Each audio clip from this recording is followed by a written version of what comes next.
The simple meaning of gospel is all about good news o mabuting balita. Kaya nga po yung Bible nating Tagalog, nakalagay doon ay magandang balita Biblia. So pag sinabi mong magandang balita, kapag binasa mo yon at kapag narinig mo mula sa pulpito, sa mga nangangaral na mga pastor, dapat magandang balita. When we say good, brings good tidings, sabing ganon, nagbibigay ng excitement. Na-uplift yung nakikinig. Yung nanlulupaypay, lumalakas. Yung nawawalan ng pag-asa, nagkakaroon po siya ng buhay na pag-asa. Yung pong malungkot, nagiging masigla. Diba? At yung may sakit, gumagaling. Yun po ang mabuting balita. At ang mabuting balita pong tinutukoy po ng Biblia ay walang iba kundi ang ating Panginoong Hesukristo. Okay? Kaya nga po, the other words for gospel is evangelium. Evangel. Kaya kapag sinabing, tara mag-evangelize tayo, meaning, tara maghayag tayo ng mabuting balita o magandang balita.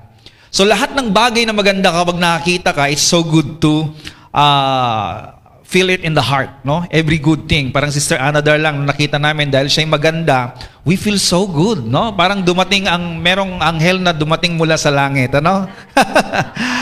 Okay, the gospel of Christ. Again, good news is,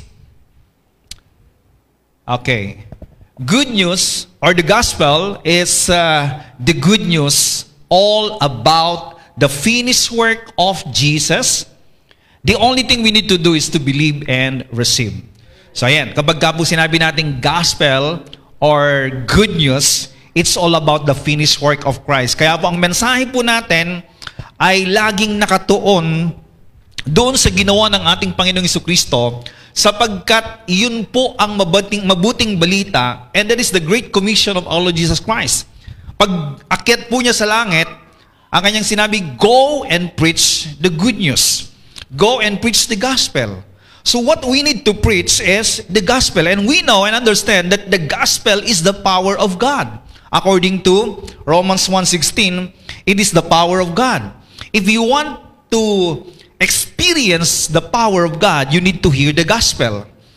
Okay?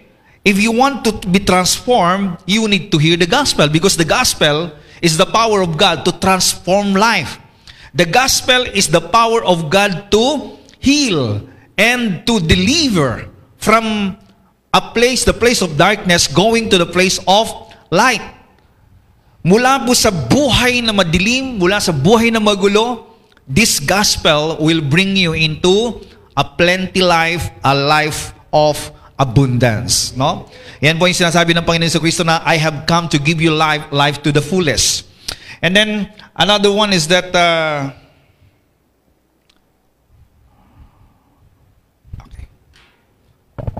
the gospel is not a reform program for bad people, but it is the liberating declaration of new life for those who have died in Christ. Sabi ni Paul Ellis, no? So, hindi po ito reformasyon sa pagbabagong buhay. Hindi po yan ang gospel. Pakala natin, para na ikaw ay magkaroon ng, nabubuhay alinsunod sa Ebanghelyo, dapat yung buhay mo ay nabago ng ganito, step 1, step 2, step 3, no? There are so many steps how to be a good person. But that's not the gospel. The gospel actually, it is a liberating declaration. Pag sinabing declaration, pag diniklara, meron ka na nun. No? Pag sinabing buhay na ganap sa mata ng Diyos at buhay na kaaya-aya sa harap ng Diyos, hindi ka gumagawa ngayon ng mabuti para maging kaaya-aya. Ang Ebanghelyo, ipinapahayag niya na ikaw ngayon ay may buhay ng kaaya-aya sa mata ng Diyos because of your union in Christ Jesus.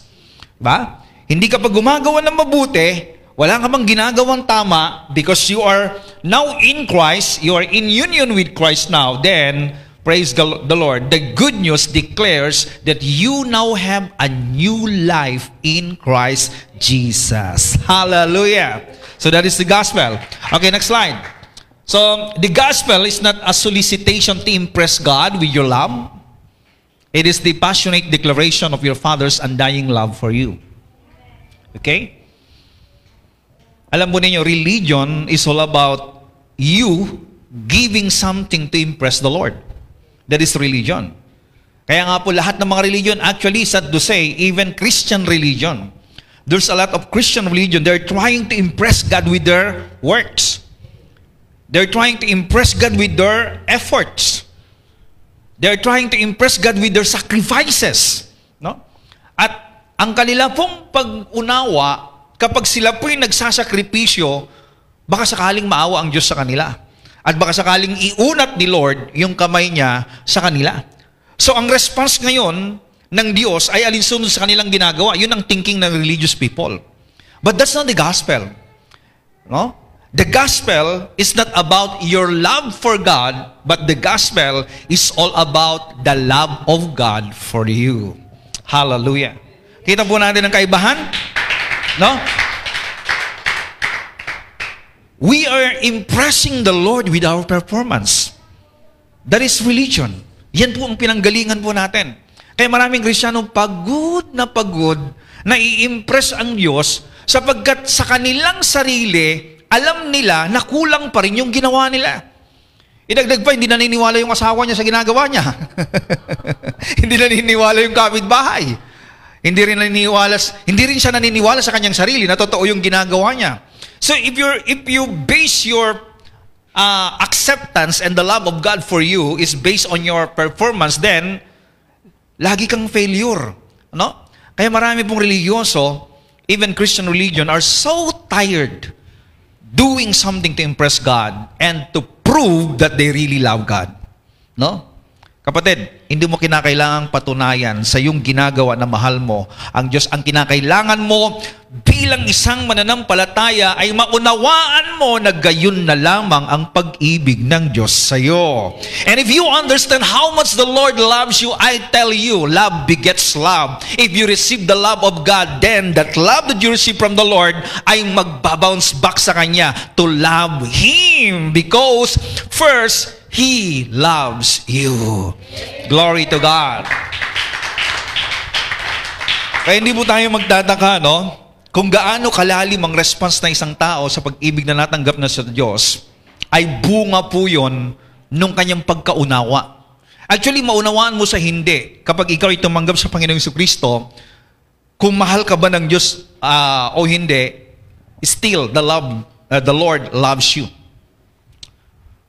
The Lord loves you. Not because of your performance. Kahit hindi mo ito maunawaan, mahal ka ng Diyos. Ang magiging problema lamang doon ay yung manifestation, ang response mo. Because you have a closed mind and you don't know and you are ignorant of God's love for you, hindi ganun yung commitment mo. Hindi ganun yung pagsamba mo. Hindi ganun yung pag-worship mo. Kung bakit malalim ang pag-worship ng isang mananampalataya, sapagat malalim ang pagkaunawa niya kung gaano siya kamahal ng Diyos. Hindi dahil sa malalim ang pag-ibig niya sa Diyos, kundi malalim ang pagkaunawa niya sa pag-ibig sa Kanya ng Diyos. You need to understand that. Napakalaki po ang kaibahan nung ikaw na umiibig sa Diyos kaysa yung Diyos na umiibig sa iyo. Praise God. Hallelujah. Do you understand that? That is the gospel. Okay? Now, the gospel is not also an appeal to engage in soul-searching and fault-finding.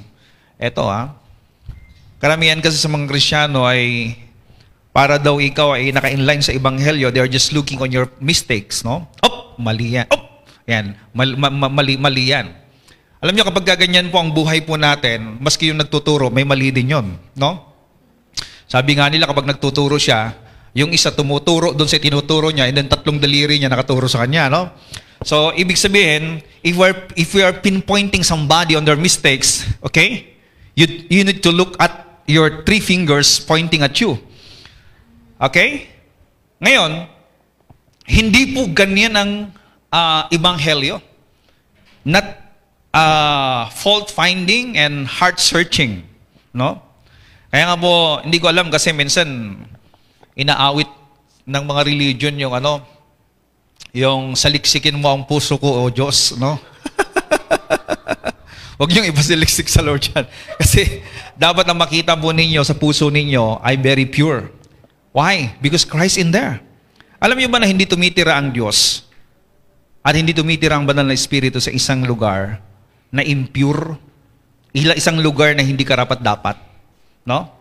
Could you imagine the Holy Spirit dwells in you? Meaning, if the Holy Spirit dwells in you, friend, you are perfect vessel.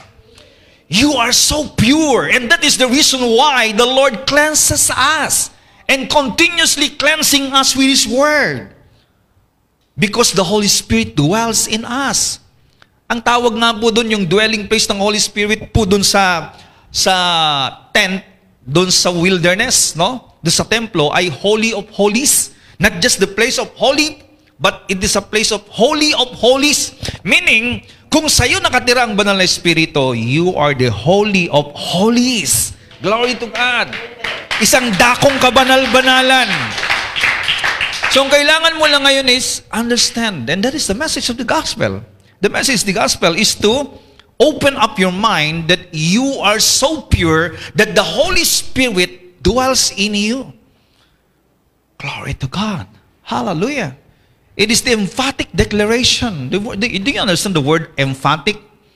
No? Empatico. Hindi mo ibig sabihin ganun. Emphatic means it is an emphasis. No? Pagbibigay po ng diin. Okay? Emphatic declaration that you have been completely and eternally forgiven through the blood of the Lamb. Glory to the name of Jesus.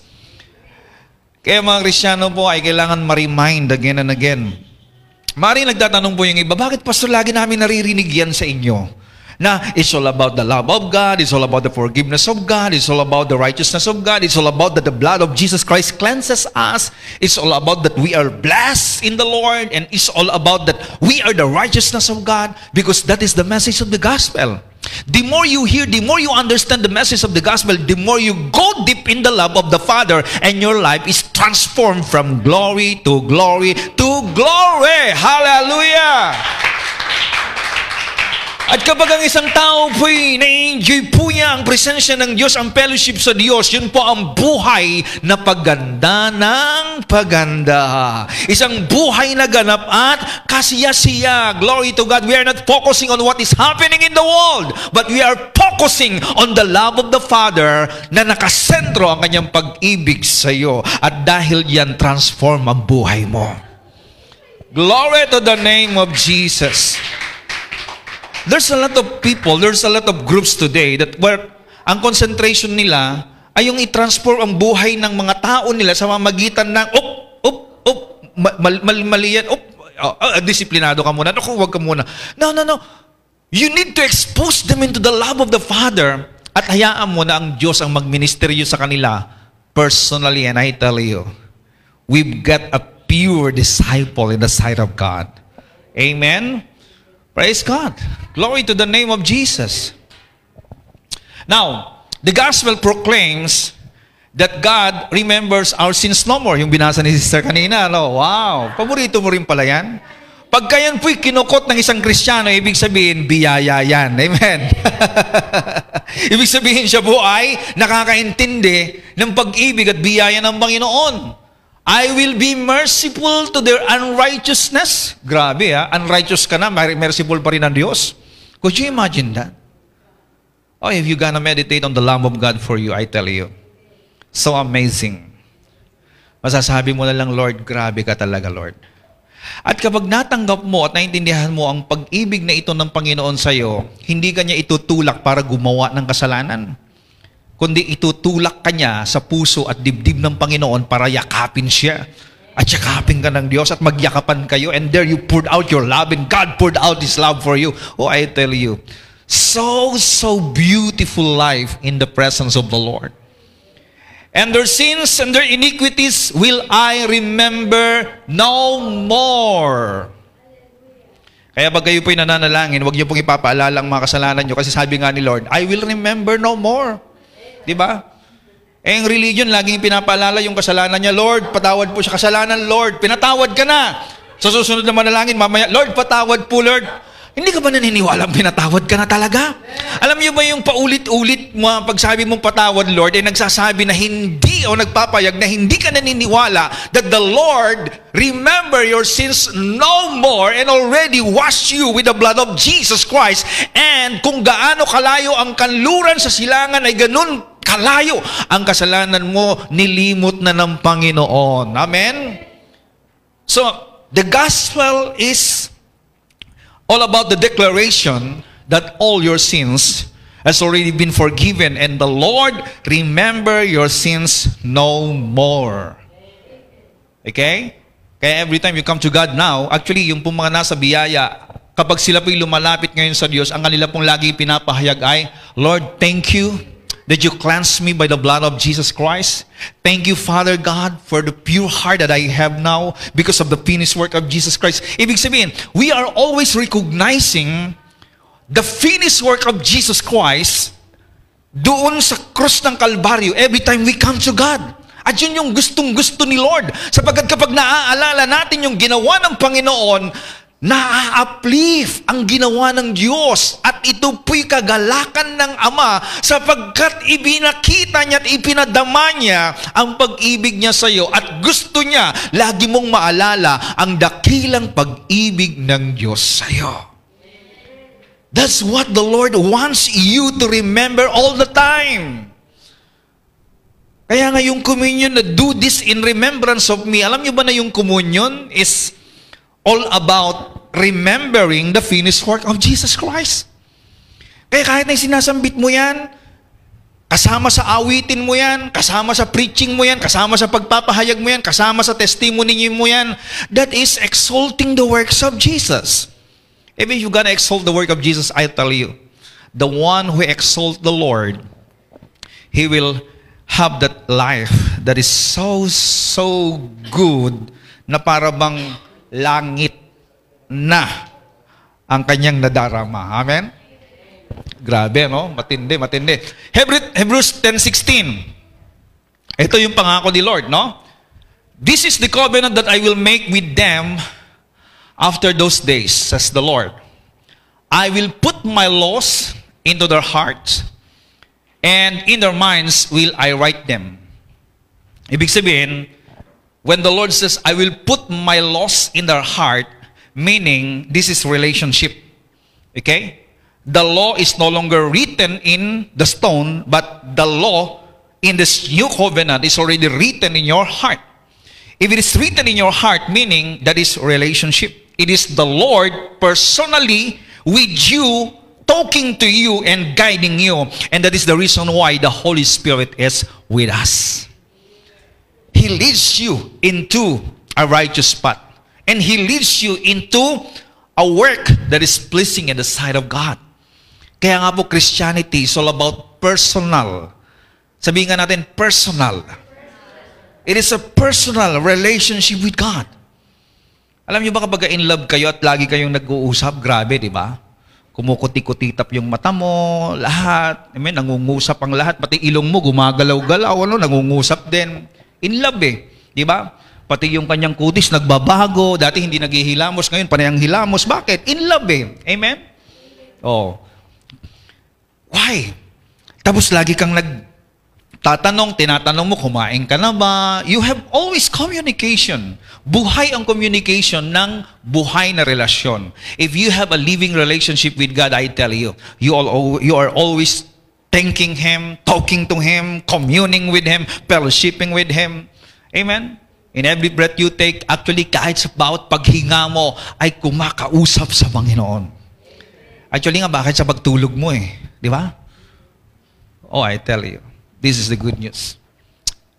And their sins and iniquities will I remember no more.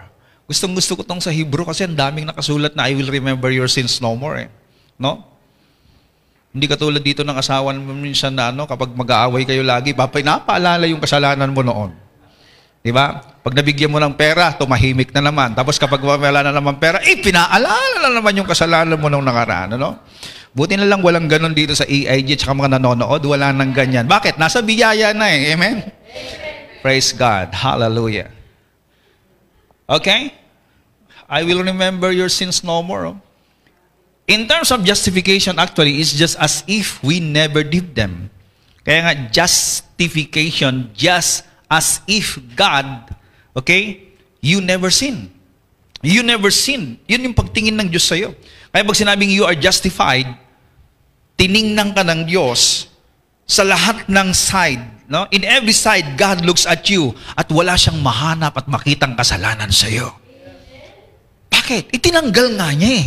Yan ang ibig sabihin ng justification. Kaya, maganda yung forgiveness or forgiven, but the word justification, I love it. Because forgiveness is this, no? Tiningnan ka ni Lord, may nakitang kasalanan, pero hindi ka niya pinarusahan. He forgave you. Pero yung justification, tiningnan ka ni Lord, wala siyang makitang kasalanan. Kahit anong hanap niya, wala talaga. Bakit? You are the finished product of Jesus Christ at the cross of Calvary.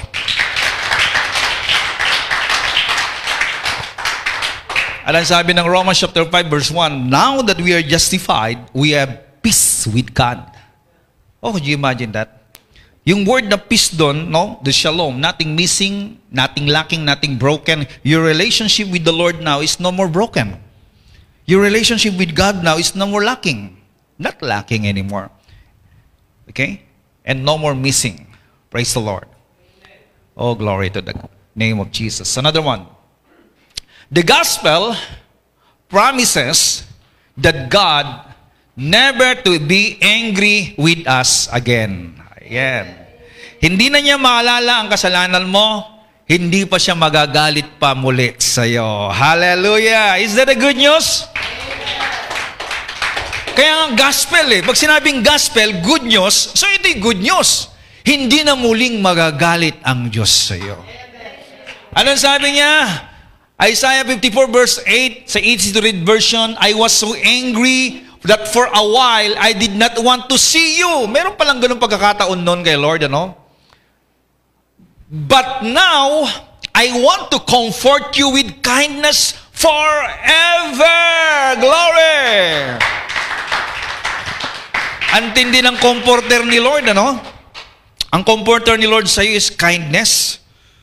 At ang sabi niya, remember, in verse 9, in Noah's time, I punished the world with a flood. But I made a promise to Noah that I would never again destroy the world with water. In the same way, I promise, says the Lord, that I will never again be angry with you and say bad things to you. Hallelujah! Kung ganitong nababasa mo araw-araw, kung di ka ba naman tumambling napapasok sa trabaho niyan, sa tuwa. Amen? Meron ka pa bang kalungkutan sa buhay mo kapag ganito pong nababasa mo araw-araw? Di ba? Ano sabi niya?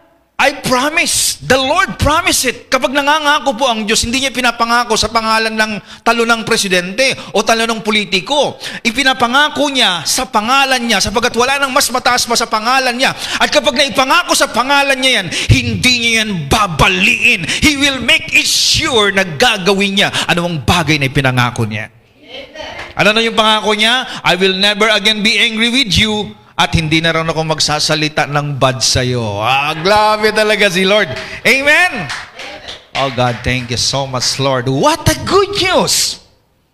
So this is the gospel of Christ. Hallelujah. Another one. Now, the new covenant is an everlasting covenant of love and peace. Wow. The word covenant is, an agreement. Agreement. The Lord agreed with you na itong agreement na ito ay isang agreement na an everlasting love. Agreement of love and agreement of peace. Ano sabi niya sa Isaiah 54 verse 10? Now, bago sinabi ni Lord yung sa verse 10 or agreement niya dito sa Isaiah 54, nangyari muna yung Isaiah 53. Tama? Alin ang nauna? 53, 54? O, 53 muna. Alam natin, pag binabasa po natin yung Isaiah 53, that is the sacrifice of Jesus Christ. Right? Siya po'y naipako sa krus, lahat ng kasalanan na ilagay sa katawan ng Panginoon and then naparusahan. After ngayon, yung 53, eto ngayon yung 54, ito yung bunga ng ginawa ni Lord dun sa krus ng Kalbaryo. At isa ito sa pangako ng Panginoon, kaya ang sarap magbasa sa 54 kasi it's all the promises of God, bunga ng ginawa ng Kristo doon sa krus ng Kalbaryo. The mountains may disappear. Grabe, no? Imposible na yung mountain mag-disappear. Pero sabi rito, kung mag-disappear man ang bundok, and the hills may become dust, but my faithful love will never leave you. Ay, grabing katapatan ni Lord. If you're gonna meditate this in the morning, maluluha ka sa pasasalamat sa Lord. You can say, Father, thank you. Sometimes I am faithless, but still, you are faithful. My faithful love will never leave you. I will make peace with you, and it will never end. The Lord who loves you said this. Grabe. Jeremiah 32 verse 40, I will make an everlasting covenant with them. I will never stop doing good to them, and I will inspire them to fear me so that they will never turn away from me. Actually, even yung reverend mo, yung fear yan is not about fearing na mapapalayo ka sa Diyos, kundi it is a reverend. It is a worship. Kaya, now that you are inspired in reverent to the Lord, that is the fruit of God's covenant for us. Yun po yung bunga ng pangako ng Panginoon. Kaya wala talaga tayong may pagmamalaki. Kung bakit ka committed kay Lord ngayon, kung bakit ka nag-aapoy kay Lord ngayon, hindi dahil sa sarili mong produce na pag-aapoy, kundi dahil pa rin sa ginawa ng Diyos sa iyo. All glory to the King of Kings and to the Lord of Lords. So that they will never, balik mo, so that they will never turn away from me. Ayaw ni Lord na mapalayo ka sa Kanya. Actually, if we sin, right? If we sin, if we do something wrong, if we are in astray or going in a wrong way, hindi natutuwa ang Diyos, pero hindi Kanya parurusahan. Anong gagawin ni Lord ngayon? Gagawa siya ng paraan para makabalik ka kasi nga gusto niya na makasama ka niya at ayaw niya na mapahamak ka niya. Mapahamak ka. That's the heart of God for you. Hallelujah. And this is the message of the gospel. This is the gospel of Christ. Ito po yung good news. Eh nga po, napakaganda ang good news. Sabihin mo nga sa sarili mo, napakaganda ang good news. Oh, grabe. Hallelujah. Another one. The gospel proclaim the message of reconciliation. So, ang pinapahayag po ng gospel is reconciliation. The word reconciliation is yung dalawang magkaaway, nagkabati. Yung dalawa pong dati hindi nag-iimikan at merong hidwaan, ngayon po'y nawala na yon at sila ngayon ay reconciled. That is the good news. The Lord wants you to be reconciled with Him. Anong ang naghihiwalay sa tao at sa Diyos before? Kasalanan. Ay ang sabi mo ng Bible, Isaiah 59 verse 2, ang kasalanan mong dahilan kung bakit itinalikod ko ang aking mukha sa iyo at aking isinara ang tainga sa iyo. Ano dahilan? Kasalanan. Kaya nga ang tao nabubuhay sa darkness if the Lord turn away His face from you. But praise God. The good news is this, tinanggal niya yung balakid, tinanggal niya yung nagiging dahilan kung bakit niya tinatalikod ang kanyang mukha sa iyo. Yung kasalanan na yan ay ipinako doon sa krus ng Kalbaryo sa katawan ng ating Panginoong Jesucristo. And now, we are reconciled with Him. And the Lord is so pleasing to see you every day and wants you to be with Him every day, pouring out His love for you. That is good news. It was God personally present in Christ, reconciling and restoring the world to favor with Himself, not counting up and holding against men their trespasses, but canceling them and committing to us the message of reconciliation of the restoration of favor. So that's the message that Apostle Paul preached. At yan din ang mensahe po natin dito po sa ever-increasing grace. Pag sinabing ever-increasing ang pabor ng Diyos, ever-increasing ang pag-ibig ng Diyos, ever-increasing ang biyaya ng Diyos sa buhay natin, meaning if you're gonna receive that ever-increasing grace, then your life is transformed from glory to glory. You are in love with God every day. You are in love yesterday. You are in love today. Tomorrow you are in love. And your face is in love. And your heart is in love. Alam po ninyo, ito po, tandaan ninyo, wala pa kayong nakitang in love na losyang. Wala. Lahat ng in love, grabe, blooming. So if you want your life to be bloom, then be in love. With whom? With the Lord. With the love of the Lord. Receive the love of the Lord. Amen? Kapatid, hindi ka malulungkot sa pag-ibig na ito ng Diyos sapagat hindi ka niya iiwanan. Ang pag-ibig ng iba, iiwanan ka. Pag makakita sila ng mas higit sa'yo, bayan, tatalikuran ka na. Di ba? Ang sakit nun, di ba? Naranasan nyo nang na-fall, tapos walang sumalo sa inyo, untog ka, di ba?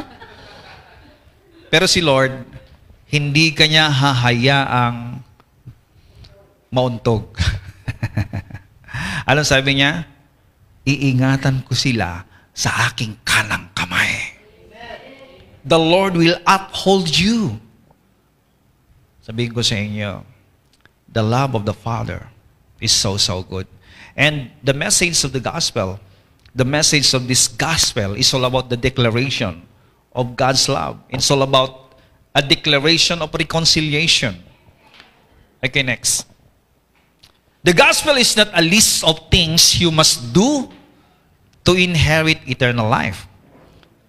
It is the blessed announcement that the righteousness you need to enter the kingdom of heaven comes to us as a free gift through faith.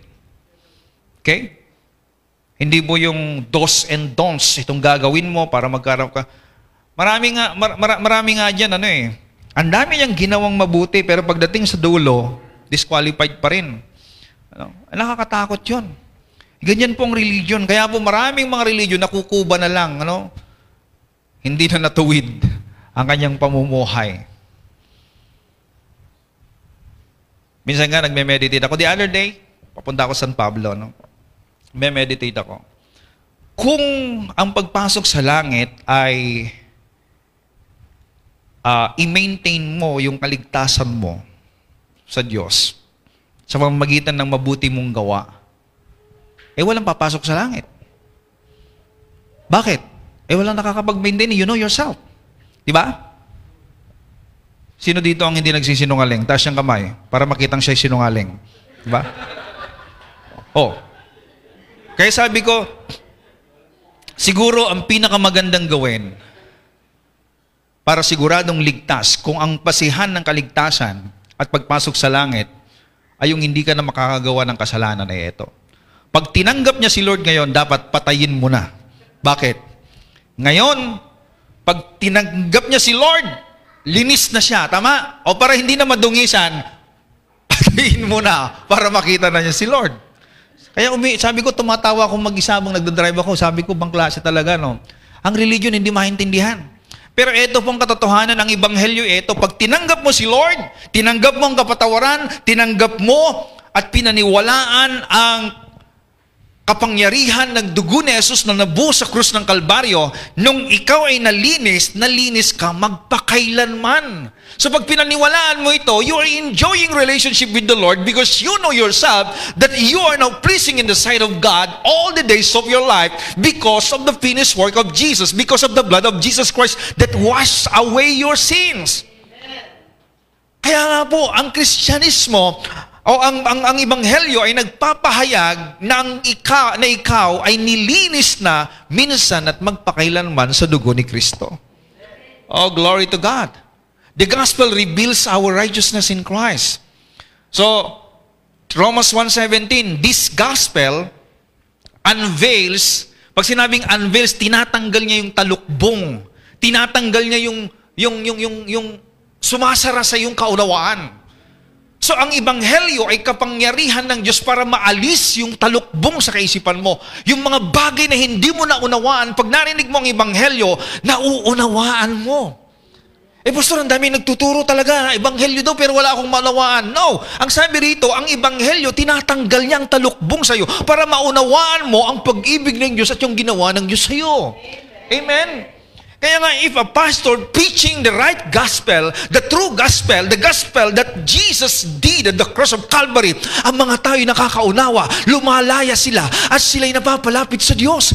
At nakikita nila ang kanilang sarili na hindi disqualified but well accepted in the beloved. Ano ngayon ang nakikita natin kapag naipapahayag ang ebanghelyo? It reveals continual revelation of God's righteousness, a perfect righteousness given to us when we believe. Hallelujah. So you must believe that this is the gospel. Ang sarap makinig ng ebanghelyo. Pinapalaya ka niya. Amen? Kaya nga po, irresistible to. Parang ang hirap tanggihan talaga eh. It's so hard to reject when you hear the right message of the gospel. Pero kapag naririnig mo, it's all about condemnation. Exposing your dirtiness, your unworthiness before the Lord. That's not the gospel. Actually, the work of the devil is to accuse the brethren day and night. Right? So if somebody accuses you, that's not from the Lord. Kahit totoo, hindi yung sinasabi niya, kung yan ay akusasyon at ikaw ay napapalayo sa Diyos, hindi po yan ebanghelyo, hindi po yan mabuting balita. Sapagkat ang mabuting balita, kapag narinig mo ito, kahit ikaw hindi karapat-dapat, kahit gaano ka karumi, inilalapit ka sa Diyos. It will brings you closer to God when you hear the gospel. Amen? Oh, glory to the name of Jesus. Righteousness is not something to earn, it is something to receive. And in Christ, we have it. Ang ebanghelyo ay hindi mo po ito ang katwiran ay hindi mo ito pinagpaguran. Ito'y tinanggap mo. Amen? Sino sa inyo dito, ang kanyang pagiging lalaki ay pinagpaguran niya? Yung kanyang pagiging babae, pinagpaguran niya. Kung bakit ako babae, nagpagod ako. No. You born a man and a woman, right? Ipinanganak kang lalaki, ipinanganak kang babae. Basta pagdilat mo sa mundong ito, actually, pagdilat mo nga dito, hindi mo alam kung lalaki ka o babae ka eh. Di ba? Sino sa inyo dito nang ipinanganak, alam niya lalaki siya? Hindi, di ba? So, ibig sabihin, yung pagiging lalaki mo, pagiging babae mo, regalo yan. Desisyon ng Diyos yun. Even your parents, hindi po nila desisyon yung pagiging lalaki mo, pagiging babae mo. Ang Diyos ang pumili sa'yo niyan. Okay? Ngayon, yung katwiran, tinanggap din lang naman natin yan. Hindi po natin yan pinagpaguran. Yun po ibig sabihin that hindi po natin na-earn ang pagiging righteous, kundi ito'y regalo na tinanggap po natin. Praise God. Buo yan. Galing sa Diyos yan. Hallelujah. Ang sabi ng Romans 5:17, death once held us in its grips, and by the blunder of one man, death reigned as king over humanity. That is the sin of Adam. But now, how much more are we held in the grip of grace and continue reigning as kings in life? Grabe, no? You are reigning as kings in life, enjoying our regal freedom from the gift of perfect righteousness in the one and only Jesus, the Messiah. Wow. Because of the gift of righteousness that we have now, we are living like a king. Ang king, kahit gaano kahirap ang bansa niya kapag hari siya, hindi po siya patay gutom. Hindi po siya nabubuhay ng katulad ng pulubi kapag hari ka. If you receive the righteousness of God, you're living like a king. Meaning, you have the power, you have the authority, you have the supply all of your needs. Ang hari po anong sinabi niya, sinusunod siya. Amen? Parang ako dito sa bahay namin, pag sinabi ko, sumusunod siya. Sabi ko, pakitimpla ng kape ang hari. Abi, tinitimplahan ako dito. Amen? I am exercising my authority as a king. Why? Because of the righteousness of Jesus that I have. Matindi ang ngiti sa akin ng misis ko. No? Di ba? Actually, that is a gift from the Lord, right? Okay, next. Okay, the good news is the best news. Sabihin nga natin, the good news is the best news. Pakisulat po ninyo dyan, ano? The good news is the best news you ever heard. Hallelujah! The good news declares that no matter who you are or where you have come from, today is the day of your salvation. And this is the year of God's favor. Hallelujah. The good news declares that this year is your year of favor. Ikaw ay pinaburan ng Diyos.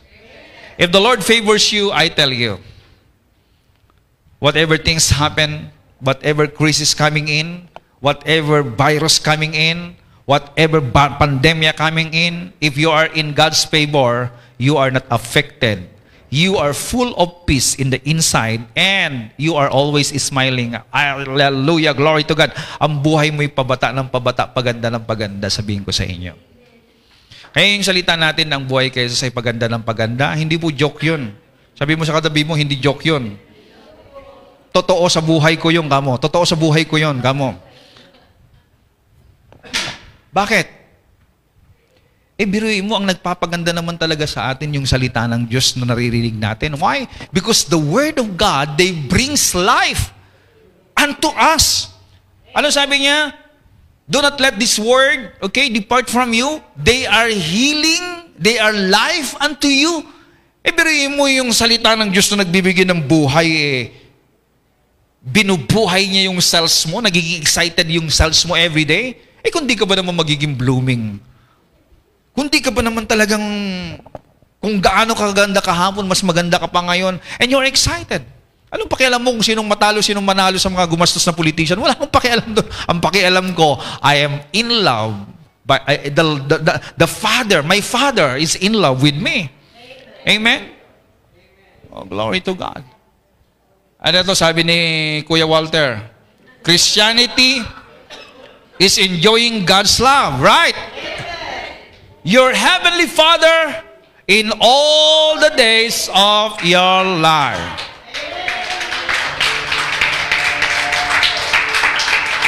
Christianity is enjoying the love of the Father. Friend, kapag hindi mo pa na-enjoy ang pag-ibig ng Diyos ngayon, keep hearing the gospel. Live by faith and not by sight. Don't live by what you see. Live by what you hear in the Word of God.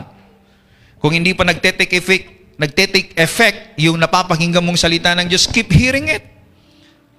Incline.